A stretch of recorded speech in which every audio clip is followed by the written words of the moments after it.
Fala pessoal, bem-vindos ao canal Matemática com Anderson Prado.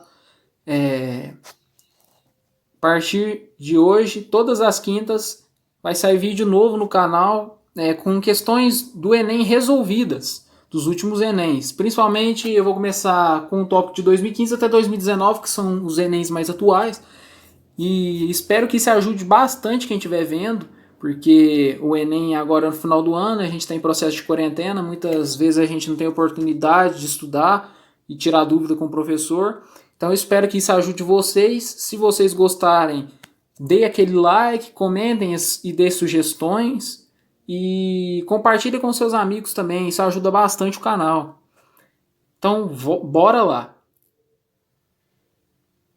No vídeo de hoje eu vou retratar o Enem de 2015. Posteriormente eu vou trazer mais questões, mas vamos aos poucos.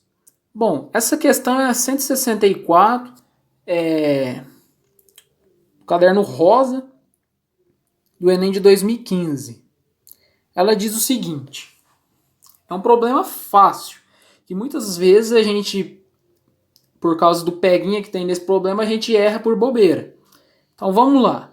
As exportações de soja do Brasil totalizaram 4,129 milhões de toneladas, ou seja, milhões de toneladas no mês de julho de 2012, e registraram um aumento em relação ao mês de julho de 2011, embora tenha havido uma baixa em relação ao mês de maio de 2012.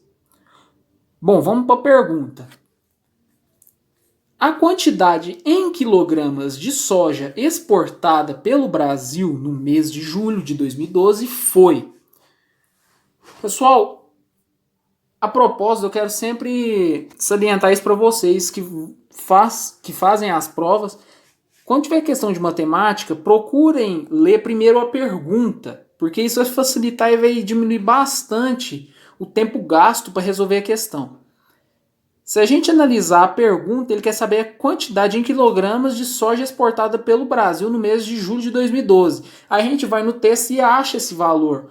Porque muitas vezes tem textos enormes e a gente olha aquilo ali e fica apavorado e o tempo está curto, porque colocam muitas vezes português com matemática junto e são textos exaustivos. Então vamos para a pergunta primeiro e depois a gente analisa o texto. Então a gente sabe aqui, vamos resolver, que são 4,129 milhões de toneladas. Olha, a gente vai ter que dividir esse problema por causa do seguinte trem. A gente tem 4,129 toneladas, milhões de toneladas. Milhões, vou pôr o M aqui. Então, o que significa isso? Milhões nada mais é que 1 milhão. 1 milhão em notação é o quê? 1 e a gente tem 6 zeros. Certo? Isso é igual a 10 elevado a 6.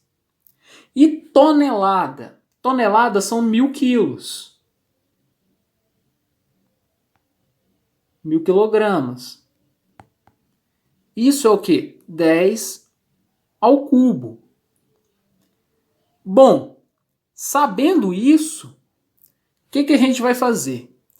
Novamente, a gente vai deixar anotado aqui, explicitado, milhões, que é 10 à sexta, e 10 ao cubo, que é tonelada. A gente tem 4,129 milhões de toneladas. Então, milhões vezes milhões de toneladas. Toneladas, T e milhões. Vezes 10 ao cubo. Ora, mesma base, só somar os expoentes. Então, isso aqui vai ser o quê? 4,129 vezes 10, copia a base, somos os expoentes. 6 mais 3, 9. 4,129 vezes 10 à nona. Vamos ver se tem essa resposta? Tem a resposta. Ela é o quê? Letra C. Então a gente marca aqui a letra C. Então vamos para a segunda questão.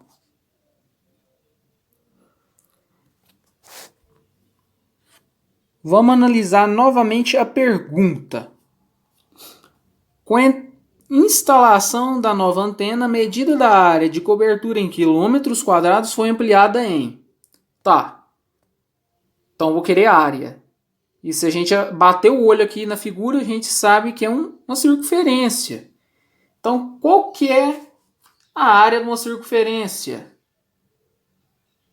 A é igual a πr ao quadrado. Certo?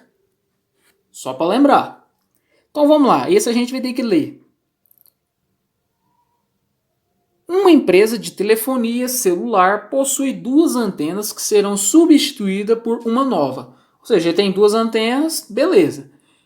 A antena nova vai ser mais potente. As áreas de cobertura das antenas que serão substituídas são círculos de raio de 2 km.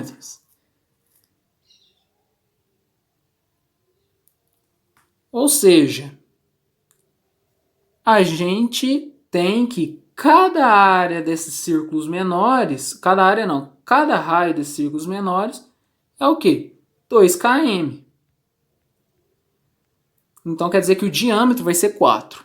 Isso é muito interessante. Por quê? Vamos para o resto do problema. Cujas circunferências se tangenciam no ponto O. Ou seja, esse aqui é o ponto O. Como mostra na figura, o ponto O indica a posição da nova antena e sua região de cobertura será um círculo cuja circunferência tangenciará externamente as circunferências das áreas de cobertura menor. Ou seja, a área de cobertura da antena 1 e antena 2 elas possuem o mesmo raio, que é 2. Diâmetro, se a gente for olhar aqui, também é 2, porque o diâmetro é o dobro do raio. Logo, a gente tem o quê? A gente tem o raio do círculo, da circunferência, maior.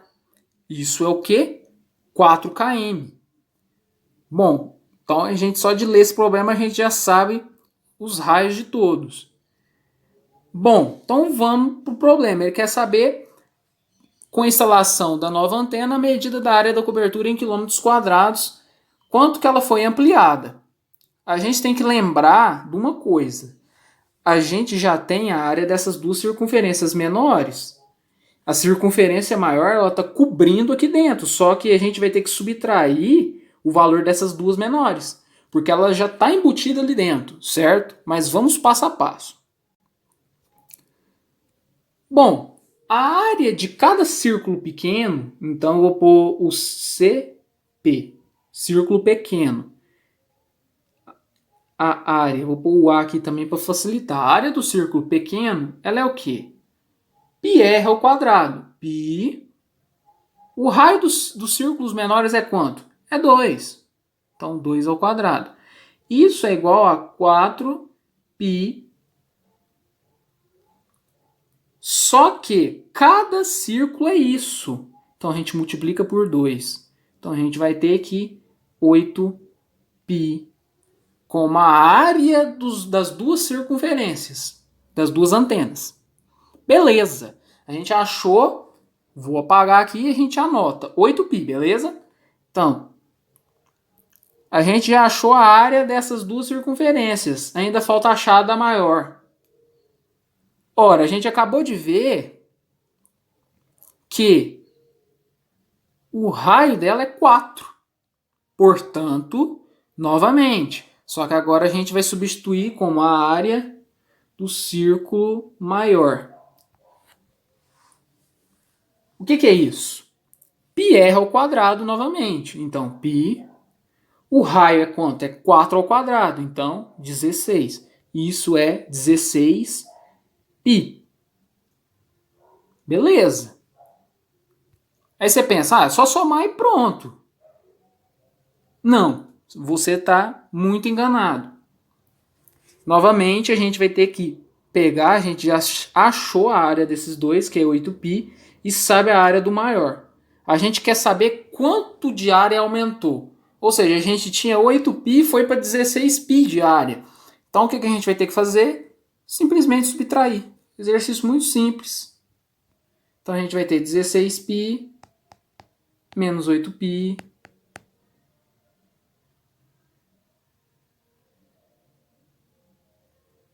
isso nada mais é do que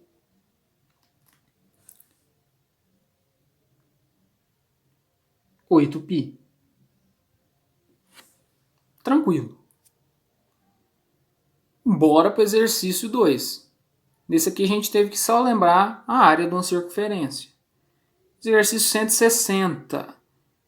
Eu achei muito interessante, porque quem ainda não viu, vai lá dar uma olhada sobre análise combinatória. A nossa playlist está começando a ficar completa. Ela vai ser uma playlist completa com todos os assuntos de combinatória. E isso vai ajudar a gente bastante. Aí você me pergunta, como você sabe que é de combinatória? Ó, você bate o olho aqui, essa tabelinha aqui, várias coisas. Aí depois você quantas configurações distintas. Aí você já bate o olho. Então dá uma olhadinha lá no vídeo que você vai também saber diferenciar só de bater o olho. Vamos supor, pergunta, quantas configurações distintas das notas a serem atribuídas pelo jurado B no quesito bateria tornariam a escola 2 campeã? Então eu quero a escola 2 campeã. Beleza. Se a gente for olhar aqui, a que está ganhando dela é a escola 4. Então a gente tem que dar uma atenção para essa daqui também. Porque a gente tem que fazer ela perder. Então vamos ver aqui no problema o que está falando. Então a gente já sabendo o que a gente quer, a gente já olha no problema e já vai saber o que é melhor. Numa cidade, 5 escolas de samba, numeradas de 1 até 5, participam do desfile de carnaval. 4 quesitos são julgados, cada um por 2 jurados, que podem atribuir somente notas de 6 até 10. Ora, isso aqui é muito importante. 6 até 10.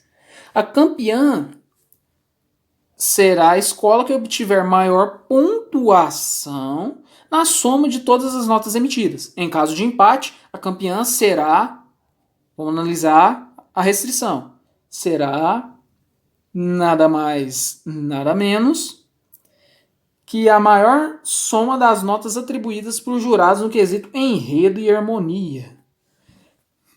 A tabela que faltava somente a divulgação das notas do jurado B. Então tá faltando só na bateria o jurado B. Eu pulei uma certa etapa porque eu estou indo direto às informações, porque tem muita coisa que é só resenha.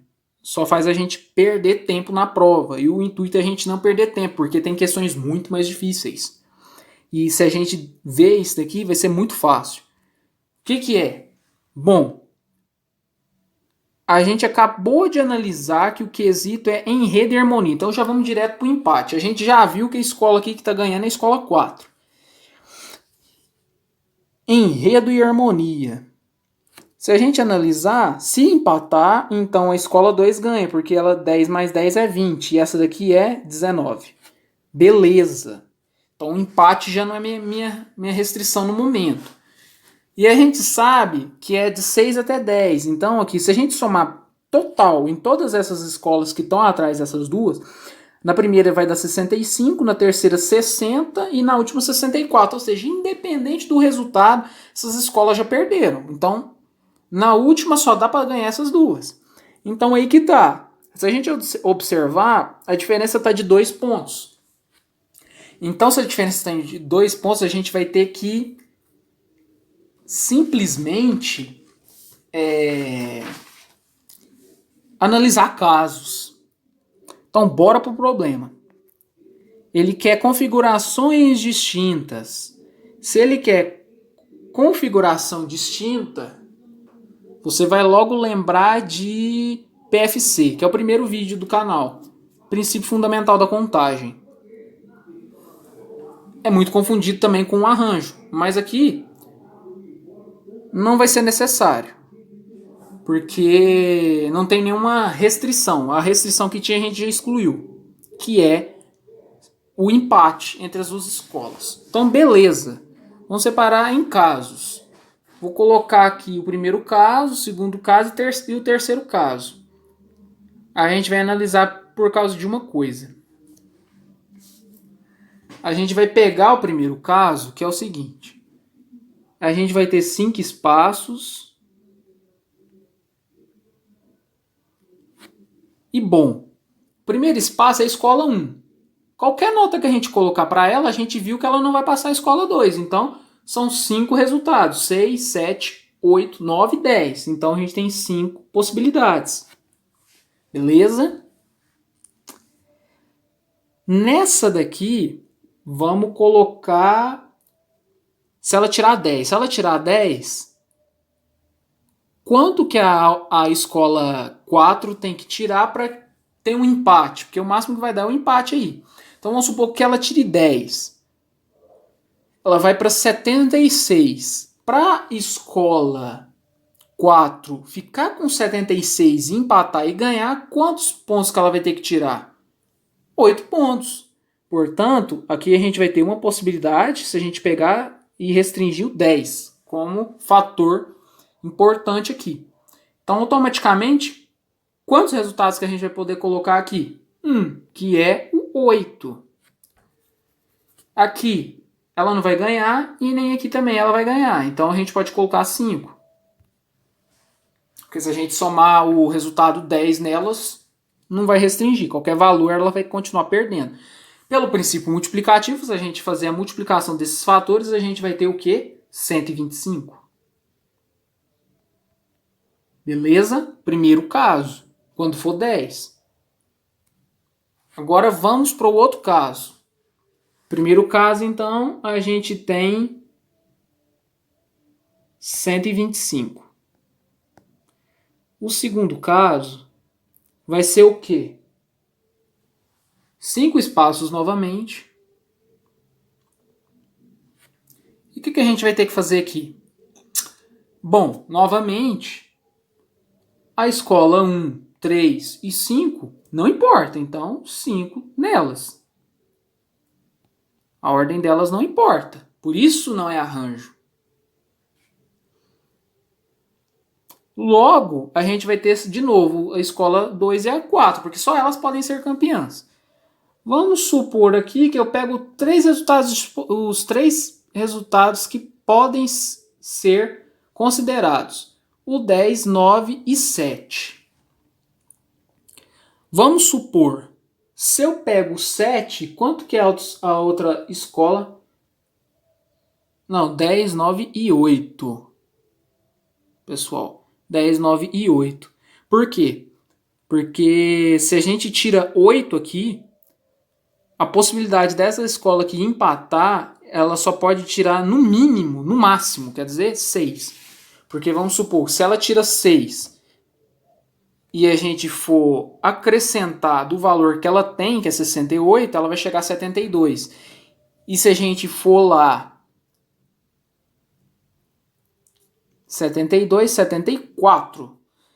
E se a gente for lá e acrescentar 8 na escola 2, vai ter o quê? 74 também. Então de cara, a gente já vai ter a restrição.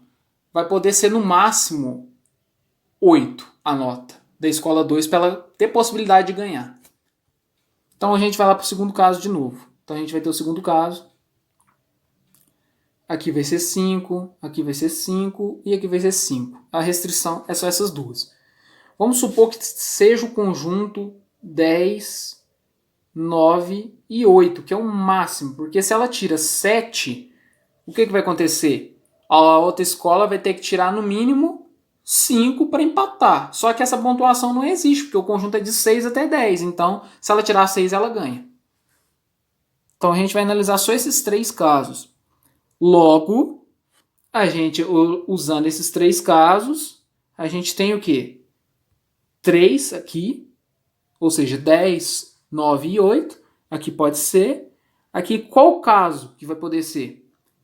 Um caso, que é o 8, que vai ser empatar. Então, um caso e aqui 5, porque ela não vai ganhar. A gente fazer essa multiplicação vai dar 375. Beleza. Então, agora vamos anotar. Então, aqui a gente tem 125 mais 375.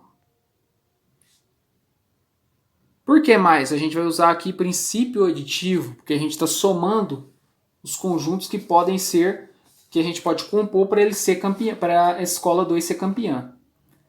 Bom, agora falta só um caso, você observou, que ainda a gente não tem a resposta. A gente analisou para quando for 10, para quando for 8, e agora falta para quando for 9. Vamos supor aqui que a gente tenha dois conjuntos, o 5 espaços novamente. Aqui vai ser quanto? Vão ser duas hipóteses, ou seja, o 10 e o 9. Se eu tiro o 9, quanto que vai ser a quarta escola? Quarta escola? Vai ter que ser 7. Então, uma possibilidade. Se ela tirar 8, ela ganha. Se ela tirar 9, ela ganha. Se ela tirar 10, ela também ganha. É só a gente somar lá em cima na tabela. Esses outros aqui não importa a ordem deles. Então, pera aqui. Então, a gente vai ter simplesmente 5 vezes 2 vezes 5 vezes 1 vezes 5. Isso é o quê? 250. Ora, se é 250, basta a gente somar o terceiro caso aqui, 250. Isso é igual a 750. Vamos ver se tem essa resposta? Tem, letra C. Beleza. Novamente, para resolver essa questão, a gente teria o princípio da análise combinatória, que é o PFC, que é o princípio fundamental da contagem, ou princípio multiplicativo, e o aditivo para somar os conjuntos depois. Agora a gente vai para uma questão, novamente, só de olhar aqui a gente já sabe que vai ter que utilizar alguma coisa de análise combinatória, porque a gente tem um número de formas distintas, novamente. Só que nesse caso aqui é interessante que muita gente vai tentar resolver por combinação ou simplesmente princípio multiplicativo de novo. Mas não, tem um erro aqui. Vamos lá. A pergunta que é: o número de formas distintas de se acomodar a família nesse voo é calculado por... Bom, uma família é composta por 7 pessoas, então 7 pessoas, isso é importante. Após decidir o itinerário de viagem, consultou o site, tal. Na figura disponibilizada pelo site, as poltronas ocupadas estão marcadas por X e as únicas disponíveis são as em branco. Beleza. Facilitou. Então, quantos espaços em branco? A gente já vai bater o olho aqui e já vai contar. A gente tem 9 espaços em branco. Ora, se você não conseguiu identificar, dá uma olhada que o vídeo em sequência da nossa análise combinatória é sobre arranjo. Isso é um arranjo. Por quê? A gente vai ter N pessoas para P espaços. Ou P espaços para N pessoas. Isso é o quê? É o arranjo que é igual ao arranjo de 9 espaços para 7 pessoas. Isso é o quê? 9 fatorial sobre 9 menos 2 fatorial, que é o 9 menos 7 fatorial, que é 9 menos 7, que é 2. Portanto, a resposta é 9 fatorial sobre 2 fatorial. Letra A. Por que a gente viu que é arranjo? A gente viu que o número de poltronas é maior do que o número de pessoas. E a gente viu também que a ordem aqui vai importar. Porque eles querem formas distintas. Se a gente quisesse analisar o caso aqui e resolver de outra forma, também daria. Porque a gente tem 7 pessoas e 9 espaços. A gente colocaria essas 7 pessoas, sobrariam 2 espaços. Então o que seria isso? Ora, não acabou ainda e não deu uma permutação, porque esse significado é bem confundido com permutação, o arranjo. Então nada mais é do que, se a gente tivesse aqui, a gente teria 9 espaços para 7 cadeiras. Então a gente permutaria esses lugares. Só que tem um detalhe, vai sempre sobrar 2 cadeiras. Então se sobrou 2 cadeiras, o fatorial está incompleto. Ia ficar 9 vezes 8, vezes 7, vezes 6, vezes 5, vezes 4, vezes 3. Faltaria 2 e o 1. Então a gente multiplicaria por 2 vezes 1 e dividiria por 2 vezes 1. Isso é o quê? 9 fatorial sobre 2 fatorial. Outra maneira da gente enxergar a resolução. Bom, pessoal, espero que vocês tenham gostado. Eu trouxe só essas questões de começo. Se o vídeo tiver ficado um pouco longo, vocês me desculpem. Mas dê sugestões aí embaixo para a gente melhorar o vídeo. Talvez ele tenha ficado um pouco confuso, mas se tiver ficado confuso, você explicita sua dúvida aí embaixo, que eu respondo com o maior carinho. Não esqueçam, se vocês gostarem, compartilhar, porque vai ajudar outras pessoas. E muito obrigado. Espero que vocês voltem semana que vem. E quinta que vem a gente traz mais dúvidas sobre questões do Enem. Até a próxima, pessoal.